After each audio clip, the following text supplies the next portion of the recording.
qual que é a importância da família para vocês nesse meio todo, né? Já que a gente começou a falar de família, eu queria perguntar qual que é a importância da família e qual que também é a importância do casamento para vocês hoje, da união de vocês. Eu acho que ao longo da vida a gente vai mudando muito de visão, não é nem de opinião, é de visão mesmo. Aquilo que a gente tinha certeza absoluta que a gente nunca faria, faz. É igual filho, né? Você fala, meu filho? Nossa, meu filho nunca vai fazer isso. Filho nasce, a primeira coisa que você faz é aquilo que você criticava, né? Porque na prática a vida é muito diferente. Então, quanto mais você envelhece, mais sabedoria você tem. Hoje eu tenho olhado muito para as pessoas mais velhas, para os idosos, para tentar ouvi-los, porque eles têm muito a ensinar. E eu percebo isso, que quanto mais a gente envelhece, mais a gente vai percebendo o valor e a essência da vida. De um modo geral, a gente está passando por um momento, falo, né, mundo, onde as famílias estão muito desestruturadas, né? E quando as famílias desestruturam, tudo fica desestruturado. A cultura, o ódio das pessoas, que é uma consequência do que a gente está falando. O que que é o ódio da pessoa? O que que é uma pessoa odiosa? O que que é uma pessoa que quando ela encontra o outro na frente, ela despeja raiva? É uma pessoa que com certeza ela teve problemas na infância, que talvez o casamento ali, a base familiar dos pais não foi muito sólida e ela não teve esse exemplo. Eu mesmo sou uma pessoa que eu sofri, né, de pais separados. Então hoje a gente tem essa visão do casamento, que se as pessoas tivessem essa consciência da importância da família e do quanto a gente deveria lutar a qualquer custo para que isso seja um exemplo, nossa, o quanto a gente melhoraria o mundo, né? Os nossos filhos, as próximas gerações, porque a base do casal e do amor é muito importante. E é uma coisa que está cada vez mais sendo destruída, né? Está se modernizando o tempo inteiro, cada um faz o que quiser, cada um vive a sua vida.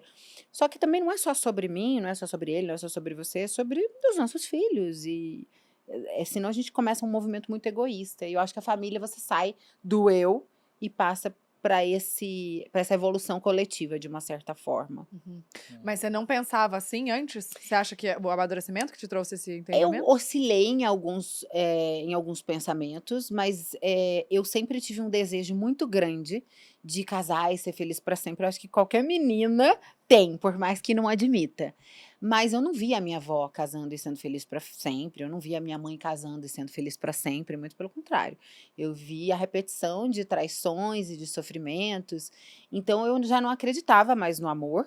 Tive as minhas experiências ruins que também me fizeram não acreditar no amor, e aí chega um certo momento que você fala: "Cara, isso aí não é pra mim não, isso não existe.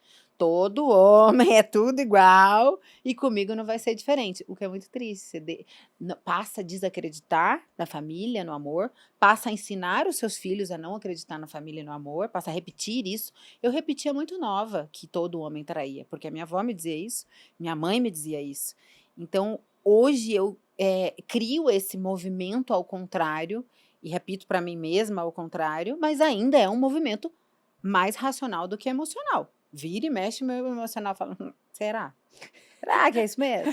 É uma briga, né, que eu acho que Aham. toda mulher, de certa forma, tem uma raizinha ali que alguém colocou em algum determinado momento. É uma briga Uhum, social isso aí. uhum. É. Eu acho que assim, a família, eu vejo ela hoje como uma base, tá? Não era como eu vi antes, ela virou uma base. Mas quando eu olho para ela como base, não significa que a família é sempre seu porto seguro. Ser a base significa que pode ser seu porto seguro, mas também pode ser justamente o lugar mais difícil de se estar. Então a importância do casamento para mim hoje é o seguinte: não tem nada na minha vida hoje que possa, em nenhum grau próximo disso, me transformar como o nosso casamento. Não tem. Uhum. Porque imagina que em muitas áreas eu conquistei muitas coisas. Então vamos supor que eu conquistei patrimônio, sucesso, fama, seja lá o que for. Então tem muitas coisas que as pessoas podem falar, mas se alguém falar, eu vou falar: poxa, quem é você? Eu nem ligo pra você, não faz nenhum sentido, olha o que você tá falando, não tem nada a ver. Mas se a minha esposa vier falar, isso vai me afetar. Isso vai me afetar. Então, o casamento ele é a melhor coisa do mundo, mas ao mesmo tempo ele também é a pior coisa do mundo. E justamente por ser tão desafiador, a importância dele é muito maior do que a maioria das coisas que a gente vive hoje, porque nada pode me lapidar tanto quanto o casamento. Então a família ela é a nossa base. Só que é uma base pela qual, depois de ter decidido que ela é para sempre e isso é inegociável, a gente só tem um caminho. Resolver as nossas diferenças, as nossas discussões. E como a gente tem que resolver, cara, não é fácil. Não é fácil. Porque se fosse fácil, talvez não teria uma evolução. Então acho que essas oscilações que todo casamento passa, estamos bem, estamos mal, vamos brigar, discordamos disso, concordamos naquilo, são momentos muito bons e muito desafiadores que fazem a gente evoluir. Então acho que não tem nenhuma área hoje, na minha empresa não tem, na mídia não tem, nas opiniões diversas tem, não existe nenhum lugar que me desafie tanto a pensar diferente, a ter que muitas vezes abrir mão do que eu acredito para chegar no meu objetivo final, que é estar junto para sempre, construir uma família, né, com herdeiros e legado, e que ao mesmo tempo eu chegue lá no fim, ouvindo da minha esposa e não de mim, que valeu a pena. Isso daqui a gente só vai saber no fim, né? Porque em muitos recortes você oscila, né? Então eu quero chegar no fim dessa forma. Agora, é difícil, é desafiador, e é por isso que é o casamento, por isso que tantos casamentos terminam, né? E óbvio, quando a gente fala de ficar casado pra sempre, que a gente tipo, eles têm a certeza que vai ficar casado pra sempre. Não é porque a gente acha que vai se amar e vai ser feliz pra sempre. Não é essa a narrativa. Porque às vezes as pessoas escutam e falam, putz, mas é impossível casar pra sempre. É que a gente tem isso como decisão, independente do cenário, independente do que aconteça, é um acordo, tem que ficar para sempre. Então, por mais que eu passe em algum determinado momento do casamento a querer te matar, te esgoelar, ainda assim eu decidi ficar. Então, eu vou ter que me lembrar que existe um acordo e eu, de alguma forma, isso é um problema, né, ali individual de cada casal, e isso é dinâmica, eu vou ter que arrumar meu jeito de voltar a te amar. Porque eu sou obrigada a ficar com você, então, né? Eu vou fazer o quê? Mas vocês chegaram a conversar sobre isso antes de casar? Sim. Antes. Me sabe por Sim. quê? Porque na minha visão, o casamento ele é muito mais racional do que emocional. Muito mais racional. A decisão do seu par, ela tem que ser uma decisão racional, não emocional. E parece que eu sou um cara sem coração quando eu falo isso, mas é o contrário. Porque veja só, se você tomar decisões com base na emoção, é impossível você ficar casado até o final da sua vida. Porque em muitos momentos você vai estar mal, vai estar bravo, vai estar puto, alguém vai fazer uma coisa, e você vai jogar tudo pro alto. Então se você se baseia numa decisão de vida com base no que você está sentindo, cara, desculpa, a paixão vai passar de 6 meses a 2 anos. Então é por isso que os casamentos terminam, porque as pessoas tomam decisões dessa forma. Só que quando passa esse momento da paixão, a emoção, vai sobrar só uma coisa, a razão, só, é só isso que vai sobrar. Então se você toma uma decisão racionalmente, você está tomando uma decisão que vai perdurar depois de toda aquela emoção, aquela oscilação toda. Então, precisa ser uma decisão racional. E a gente precisa se apoiar nisso, num amor decisão, não no amor sentimento. Agora, pelo fato de ter uma decisão como essa, a gente tem uma responsabilidade de cultivar o amor sentimento, cultivar o amor emoção, de a gente fazer o outro sentir assim, de a gente tentar sentir também cada vez mais assim. Mas para mim, é uma decisão racional. As decisões emocionais do casamento fazem com que a pessoa antes da hora se relacione com alguém que já era. Depois você vai descobrir que, meu Deus, e agora? E já Mas era. o que fez os dois pensarem assim neste casamento? Olha, Porque vocês já tiveram experiências, né? Sim, Outras sim, experiências diferentes. E aí, o que deu essa virada de chave?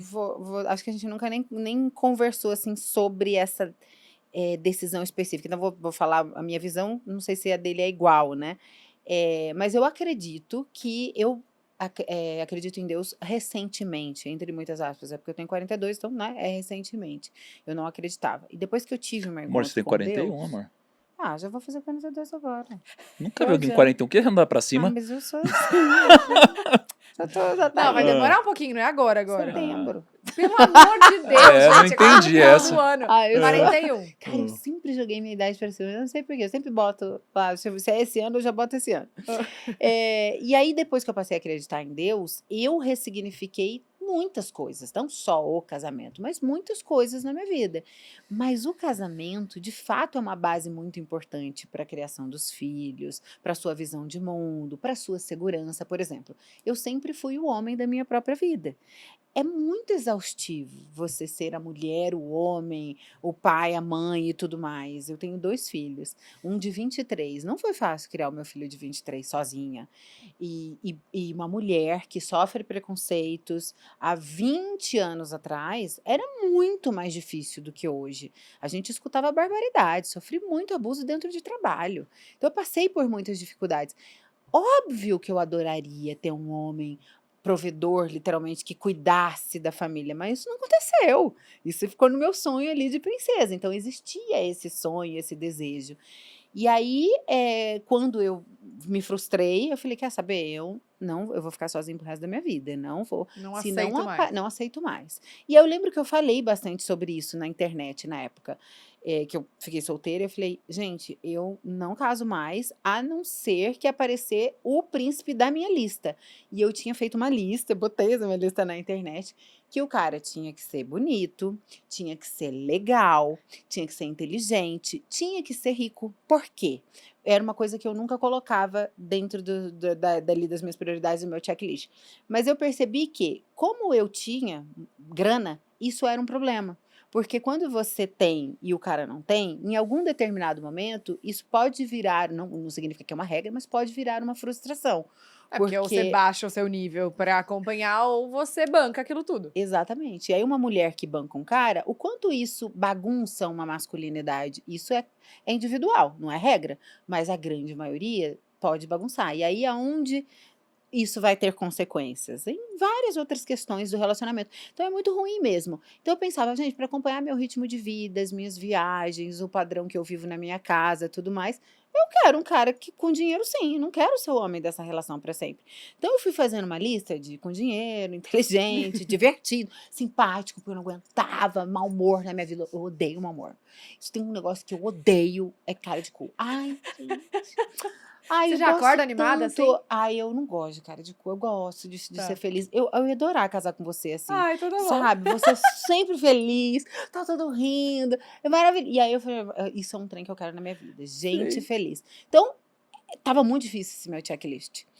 E aí, do lado do Thiago, ele fala ali o que ele pensou, o que ele quis. Quando a gente se encontrou, antes de casar e antes de pensar em ficar juntos, a primeira coisa que ele falou foi o que ele queria, e a primeira coisa que eu falei foi o que eu queria, antes de dar o primeiro beijo. Aí ele veio. Eu só caso se for pra sempre. Eu só caso se você tiver 2 filhos. Eu só caso se não sei o que, não sei o que. Parecia uma entrevista de emprego, amiga. E aí ele falou, você aceita isso aí? Tudo? Antes da gente se relacionar? Eu falei, eu aceito esse negócio tudo aí. E aí, enfim, casou do momento do que eu queria, de casar pra sempre, de ter este homem provedor desse jeito, com o que ele estava buscando, que agora ele conta a versão ali do lado dele. Conta. Caramba, eu gostei disso. Então, qual que é a descrição que você fez, amor? Ele tá se achando agora. Inteligente, divertido, bem-humorado, Bonito, provedor, você falou. bonito, provedor, Você né? tá falando de mim? Tô lá. Simpático. Cheiroso, super Não cheiroso. cheiro, mas veio com Não cheiro pediu cheiroso, bom, mas veio cheiroso. veio Só hoje que é uma exceção. É. Entendi. Hoje, coitado. Não tô sentindo Na esse grande calor, não. maioria das vezes, ele Nossa, é grande muito maioria, bem-humorado. sacanagem. Não, eu falo Ah, do tá, humor. não. Ele acorda bem. Pô, eu pensei que ele ia falar, não, ele é cheiroso na grande Não, maioria ele é das vezes. cheiroso muito. Mas, pô, Ele é cheiroso sempre. Mas a grande maioria das vezes, Ai. todo mundo tem mau humor. Não existe quem nunca tenha, né? Mas na grande maioria das vezes ele acorda rindo, alto astral. Ah, isso muda muito. É muito ruim quando não acorda. É porque a vida já é tão. Pesada. E aí se tem uma pessoa pesada do lado também, né? Você Pelo é uma amor pessoa de Deus. leve. Ah, eu sou, amiga. E a não gente- gosto de gente pesada do meu lado também. Mas tá certo. Que daí, ó, Aham. Pelo amor de Deus. A gente conhece a pessoa quando a gente viaja, né? Como a gente viajou junto, porque as pessoas azedam no meio da viagem. Eu vi que você é bem-humorado o A tempo gente não inteiro azedou, mesmo. não, né? Quando viajou. Não, mas é isso. É raro não azedar. É verdade. Você devia ter... Apesar de eu querer comer o hot dog da esquina. Ainda assim, não azedamos.